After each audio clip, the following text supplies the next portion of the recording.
This is the new DJI Air 3. It is DJI's latest drone and it has two cameras, a 70mm focal length and the classic 24mm. Both are capable of shooting 4K video at 60 frames per second in 10-bit D-Log M. Having a flight time of 46 minutes and also being lightweight, this might be the best all-around drone for travel filmmakers. And I would like to give a big thanks to DJI Philippines for sending me this drone, and I'm so happy and grateful to work with you guys. I've been flying DJI drones for a couple of years now, and di ako makapaniwala na nakikipag-collaborate ako sa DJI ngayon. Quick disclaimer lang, yes, binigay nila to sa akin, but magiging honest ako sa video na to about my thoughts about this drone. So, let's go. So yeah, the Air 3 has now two cameras, a 70mm focal length and a 24mm focal length. Both of the cameras have the same sensor, which is a 1/1.3" CMOS sensor. So it brings the same image quality. But yung sensor nito is actually the same sa Mini 3 Pro. But yeah, yung sensor nito is still better kasi it is a stack sensor. So actually, hindi ko alam yung ibig sabihin nun.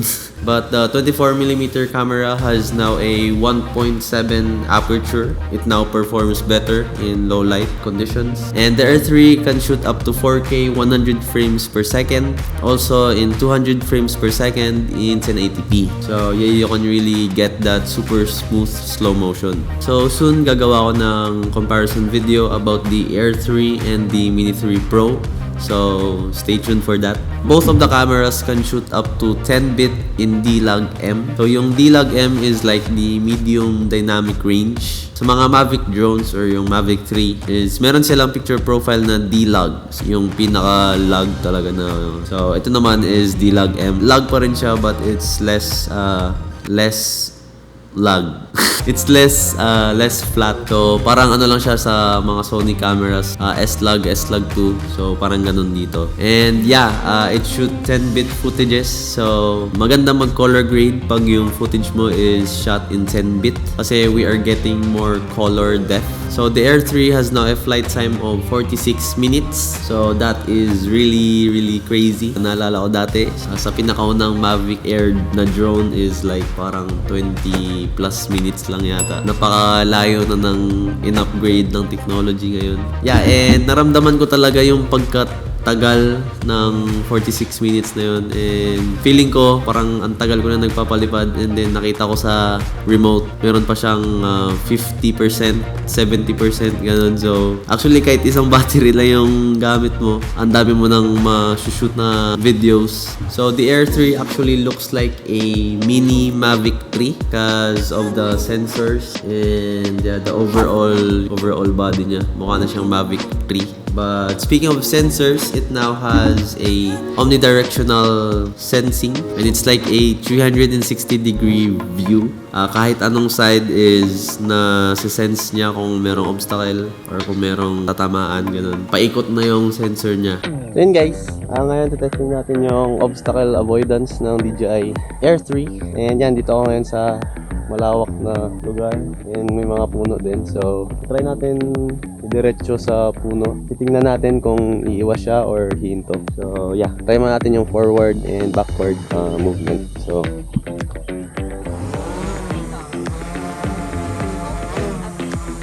pwede ba dito kaya?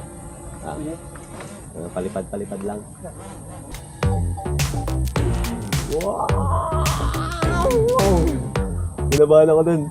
Pero bimas siya. So, try natin yung naka-forward lang ngayon. Hayaan natin.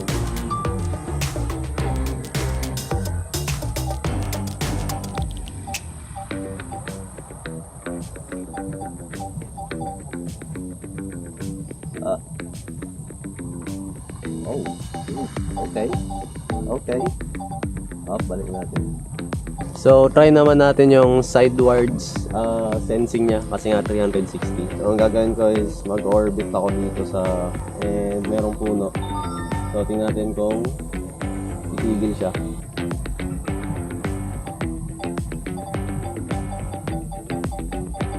Okay. Ayaw niya na naman, oh. Ayaw na rin siya. So try natin isa pa yung bypass. Kasi kanina medyo ginagalaw ko kasi kinakabahan ako. Pero ito, wala nang ano-ano. And let's go.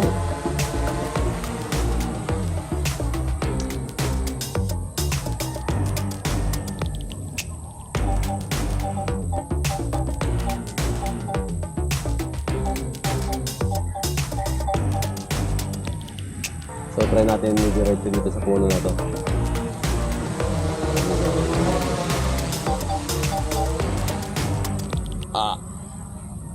Try natin yung backward. Oh! Oh! What? Wow! Ang galing. Ang galing nun, grabe.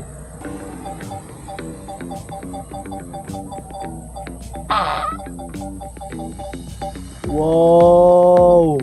Okay. Okay na ako.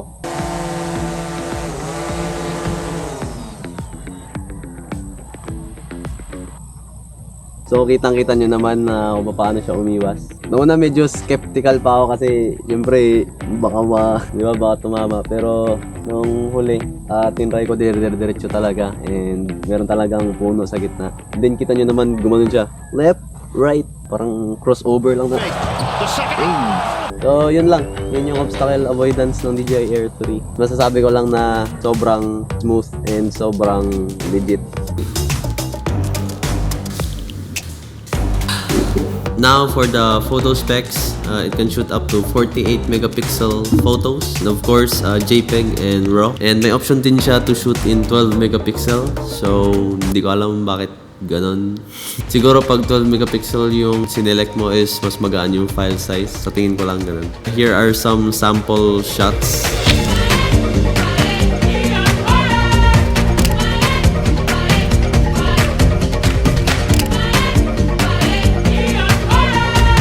And yeah, the remote is also kinda new. Meron na siyang antenna sa taas. Nag-iba rin yung design niya sa likod. Yung sticks niya na sa parang pataas na gano'n. But yeah, it's basically the same. Yung mga button, same pa rin siya sa previous RC1. Pag bibili kayo ng Air 3, suggest ko na bilhin nyo yung kasama yung ganitong remote since sobrang worth it niya. Siyempre hindi niya kailangan ng cellphone. And siyempre mas mabilis i-set up. I-on mo na lang to. On to. Palipad ka na agad. Kaysa sa cellphone, gano'n mo pa sa taas. Tapos wires. Speaking of antennas, obviously, mas malayo na yung range niya. I think, hindi ako nagkakamali, 20 kilometers. So, isa sa mga concerns ko nung sinabi nila sa akin na merong bagong lalabas na drone, which is, ito nga, yung Air 3, is kung meron ba siyang portrait mode or yung vertical shooting. Since yun nga, yung previous drone ko is Mini 3 Pro. Meron siyang vertical shooting, which is yung camera is nag-flip. Since yun nga, nowadays is napakahalaga na ng mga portrait videos, mga TikTok videos, Reels, ganyan. And yeah, sobrang tawa ko na merong vertical shooting yung Air 3, which is, yun nga, medyo relief yung ko doon. Although hindi siya yung vertical shooting na gumaganon yung camera, nag-flip. Yung vertical shooting niya is in the app nandun sa remote. Dun sa mga resolution settings, 2.7K and then nakalagay sa gilid niya is 9:16. So yun yung aspect ratio, nag-iiba yung aspect ratio niya. Kina-crop niya sa gitna. Goods pa din naman yung quality, hindi naman siya mukhang crop since pag nagsiswitch ka sa 2.7K na yun is sa taas, mas tumatangkad yung video. So mas nakikita yung taas and yung baba. Kumbaga parang pag sa camera is open gate, parang ganun. And yeah, obviously meron pa rin siya yung mga intelligent flight modes, active track, yung mga quick shots, master shots. And yung favorite kong intelligent flight mode is hyperlapse. Nice feature if you are beginner at flying drones and di pa masyadong gamay. You can still get really good looking shots with that features. So yeah, I've been flying this drone for a couple of weeks now. Pumunta kami ng San Vicente and sa iba't ibang lugar pa to test this out. And yeah, this is gonna be my main drone from now on. Sobrang ganda niya. And I think this is the best all-around drone for content creation, travel, and filmmaking. Sa pagpapalipad ko ng drone na to, wala talaga akong nakitang kumaga flaws niya. Everything about this gustong gusto ko and tuwang-tuwa ako. Once again, thank you to DJI Philippines for sending me this drone. If you like this video, please don't forget to subscribe, like, and share this video. And see you in the next video. Hickory dickory dock, giving them all that we got. Kicked on the door, tried to knock, but nobody answered. I'm going hard and taking my chances. I keep it moving, I keep advancing, keeping it gangster. Getting the perks and I'm happy to earn them.